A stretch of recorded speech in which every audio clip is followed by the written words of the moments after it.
Alright, we got Rob Cavestany from Death Angel. Hey Rob, right there, you're holding the Death Angel guitar. You're actually your own Jackson. Tell us a little bit about the history of that. Well, actually, here you got the original prototype right here. I designed this guitar in 1989, which would be 19 years ago, with Grover Jackson himself. At the time, Grover, he ran the company, and you know, basically I started playing Jacksons because of Randy Rhoads, who was my total hero and still is. And I was just totally stoked to get to be friends with Grover and to design this guitar, and he built it for me.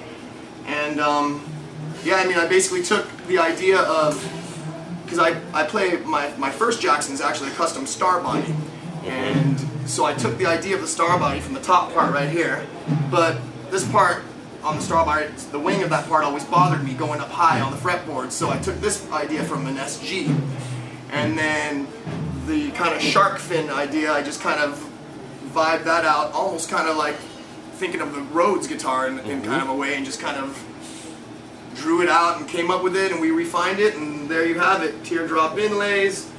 And now when you designed it out, did you design it out on paper, just like a sketch drawing? Sketch drawing. Yep, same way they all have been. You know, just since like, the inception. Cool, man, yeah. And, you know, I was only like 20 years old at the time, wow. And I was just so into it and just threw it down, and then they sent me back these blueprints, and it just looked so awesome, and it was built for me, and I've been playing that guitar. That's been my main guitar ever since. Awesome. And this guitar has lasted like a workhorse, man, and just awesome tone and just really killer.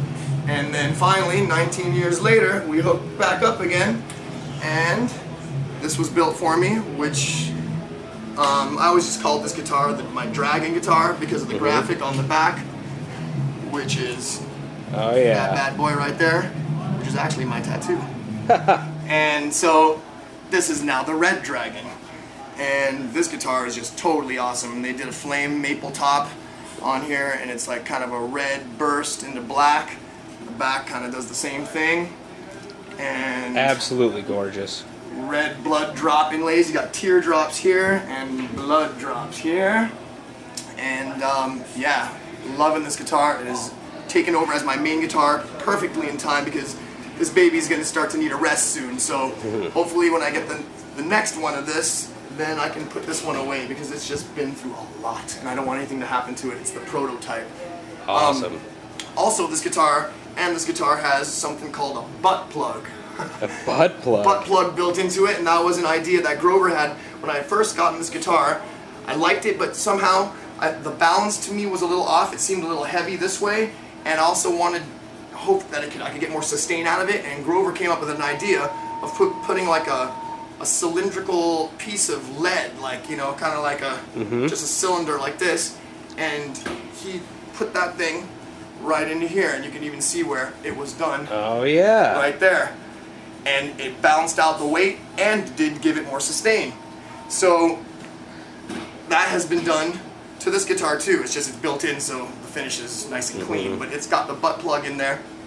And actually, when I talked to Grover, because Grover came back to the company recently, and he came in perfect timing when I was getting this guitar made. Grover himself did the inlay work on this guitar.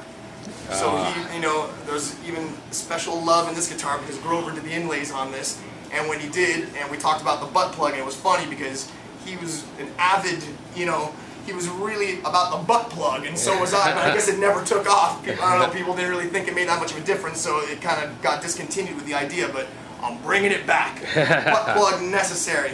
Another thing about this guitar is it's set up old school style where the bridge is not recessed. I use original Floyd Rose tremolos, and it's just up high on the guitar, non-recessed. I'm just used to it that way, and I just like them that way. I press kind of really hard on the guitar here when I palm mute and play. I just kind of play really hard and dig in, and I kind of like it raised like that. So I think on the when it's, you know, when it's released in the Signature Series guitar comes out, we're gonna have an old school style non-recessed bridge. All right. And yeah. Mike Shannon style there, man. Mike Shannon style. There you go. Man.